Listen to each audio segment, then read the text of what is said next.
7. Natchez-on-the-Hill was a handsome town of some 4,000 souls, its tree-bordered square looking down on the river from the top of a high bluff, and its shady streets lined with the Spanish galleries and graceful brick English houses of its original builders. It was the center of the richest cotton land in the South.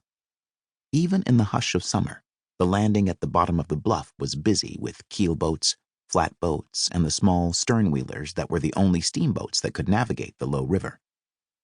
Merchants and planters bustled about the levee, seeing to the receipt of goods ordered from Paris and New York. Draymen shouted at the deckhands who loaded up their wagons. River traders dickered for bargains with one eye open for pickpockets and thieves. Along the foot of the bluff, between the steep brown cliff of clay and the brown waters of the river, lay Natchez-Under-the-Hill. "Whatever you do, stay on the boat."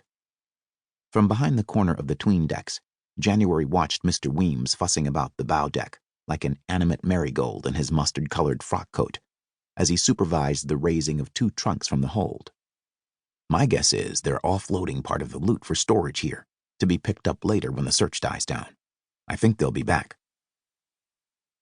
In the wide space of mud and gravel that lay between the water's edge and the first row of rickety warehouses and taverns at the foot of the bluff, a dozen drivers waited with carriages of various sorts, now and then hopping down from their boxes to bargain with passengers from the boats. Oliver Weems strode briskly across the landing stage to the bank, signaled to one of the drivers. Just beyond him, a bearded white man dashed naked from one of the filthy alleyways, howling that he'd been robbed. In the windows of a dozen ramshackle sheds, women of every shade from alabaster to ebony leaned out and shrieked with laughter. A man in a saloon doorway yelled, "Still got the family jewels, Bert?" The smell of the tangled crisscross of streets under the summer heat was like the swamp in New Orleans, and the feel of the place, of casual violence and uncaring vice, was, if anything, worse. "Be in town a while, Henry?" yelled a red-haired strumpet from a second-floor window, causing Mr. Treadgold to jump as if scalded. 3 other girls poked their heads through the same window and blew kisses.